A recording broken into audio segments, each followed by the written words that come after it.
April 10th, 2026.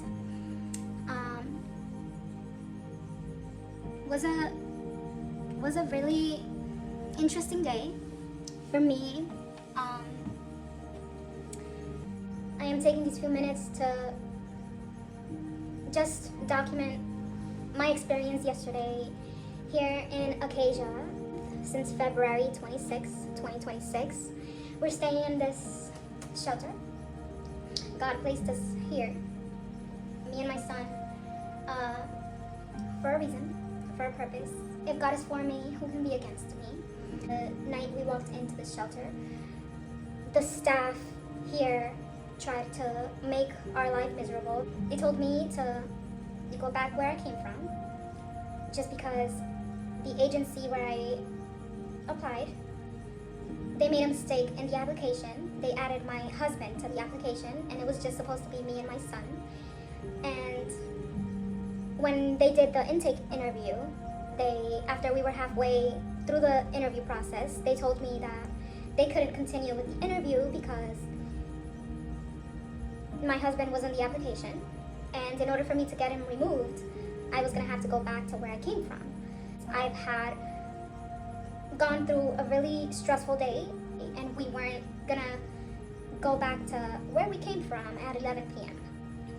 I decided to call the place where we came from, and I spoke with a supervisor there. The supervisor was really nice. His name was Angel.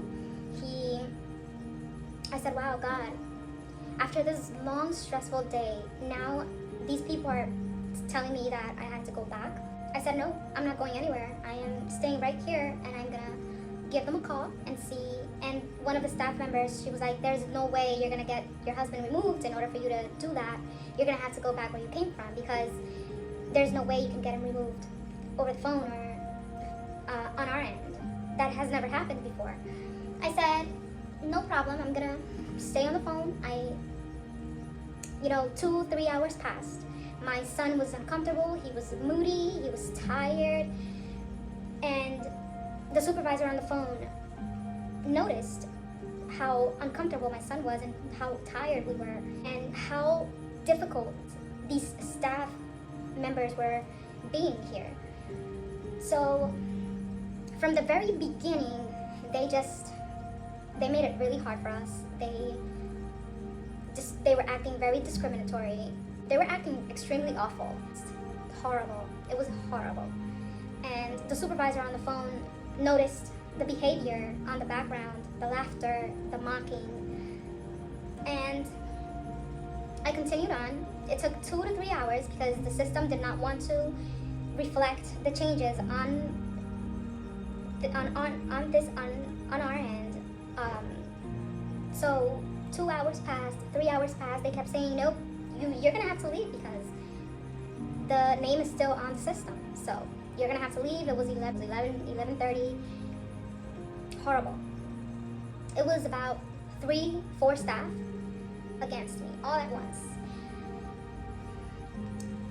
The name was finally removed. I had to call this supervisor Angel about 2-3 times to see if he can just double check, to see if the changes were properly made, because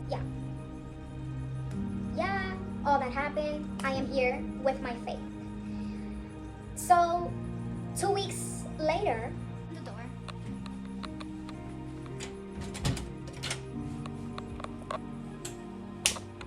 I have to double check because I just don't know anymore. 2 weeks later, one of the security members opened the door to a stranger to my room. This stranger said my room was his room. So security just went ahead and opened the door for him. And when I realized there was a stranger in the room, I said, who are you? Get out. Like, what are you doing here? And he was like, and what? And what? Instead of apologizing that he was in the wrong room. Wow. I said, get out. You're in the wrong room. Leave. Who are you? And he just kept saying, and what? Like, and what? He just didn't care. I let people know, other security members know. I called the police. The police said they couldn't do anything about it because I had to report it to the managers at the shelter. I had to report it to the managers in the shelter. I had to report it to a supervisor, which I did. Thursday, April 9th, my case manager came at around 2 p.m. to check if the fire alarm was working. Yes, it was working. He lasted about 20 seconds, 30 seconds in the room, to check if the fire alarm was working. He left. Then 5 p.m., a female staff member came to check if the baby and I were okay, if it was just me and the baby. Security check. My baby was taking a nap, and she said, "Sorry if I woke you up." I said, "Don't worry, you didn't wake me up. I was meditating." She left. About 45 minutes later, a male staff member came to check if the baby and I were okay, to check if it was just me and the baby. I said, "Yes, it's just me and the baby, as you can see on your files." The baby was already awake. I opened the door, and I was holding the baby, and I was feeding him a bottle. Next morning, at 7:48 a.m., a pair of staff members came to check if we were okay, if it was just me and the baby. Yes, it's just me and the baby. "Oh, the baby moved in the crib? Great, okay, thank you, have a nice day." "Thank you, have a nice day." He woke me up, 7:48 a.m., to check if me and the baby were okay. 5 p.m., Friday, April 10th, 5 p.m. The same guy that the security guard opened the door for about 3 weeks ago. Same guy came in my room all over again for the second time because security opened the door for him. It was the same guy, chubby, about 6'2", African American. He was wearing a hoodie and a jacket, and he was holding a backpack. Same thing that happened 3 weeks ago around the same time that I came in the shelter. I am here by design. It's no coincidence.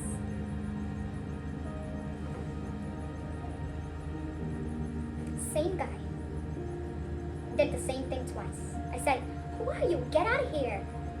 Why are you here?" While security and a supervisor were doing security check at around the same exact time. So security and supervisor were behind this man while the man walked in my room. Same scenario. "Who are you? Get out of my room. You got the wrong room." "And what?" He said, "And what?" Started asking everyone's names, everyone who was involved. Nobody wanted to give me their names. The only ones who gave me their names were the security guard, who apologized for his error. The supervisor gave me his name. The director came into the room. The moment she walked in the room with the same person who tried to make my life miserable the moment I walked in this place, she said, "Oh, it's you." I said, "No, it's us." She began asking the same questions over and over and over again instead of just looking at the camera. I've never seen this guy on the hallway ever in my life. I don't know who this person is. And not just that, you walk in somebody's room, you should know automatically it's not your room. I called to the police. The police said, a cop called me from a private number. He said, "Isabel, there's nothing we can do about it. You have to keep filing complaints to the manager, to the supervisors, to the shelter, because there's nothing we can do about it. Because it's not like this guy, it's not like this man forced himself inside the room. It was security who opened the door for him themselves." I was like, "No, I'm not gonna keep filing no complaints to the director, to the supervisors, to nobody. I'm just gonna let God handle it." I hung up the phone on the cop. The system is corrupt. The system failed me all over again. The only one who does never or will ever, never ever will fail me is God. You guys, Zane woke up from his nap. Let me wrap this up before he starts flipping over his milk. Oh, he's hungry. He's been napping for a long time. Nobody else wanted to give me their names. The lady who tried to make my life impossible the moment I walked in this place did not want to give me her name. She was acting dramatic. She was like, "What, my name? What do you want my name for? What?" She was just being extra for no reason. Because if you have nothing to hide, all you need to do is give me your name. That is it. Very nasty attitude. The director wasn't helpful at all. She was not helpful. She did nothing about it. The first time this guy did it. The first time may be a mistake, but the second time it's no coincidence. All I can say is New York is the most corrupted state I've ever known. I know by experience. I know by experience, and God placed me here for a reason. I document everything because the system is so corrupt. The police cannot do anything about it. The director cannot do anything about it. Nobody can do anything about it. She said she was going to make sure she checked the cameras, but I spoke to a different security guard. He said they were supposed to let everyone know about this, but nobody knew. Nobody. I had to speak to everyone individually and just let them know. Let them know what's going on. You know, it's no coincidence. I didn't do a show. I just think it's fucked up. It's fucked up that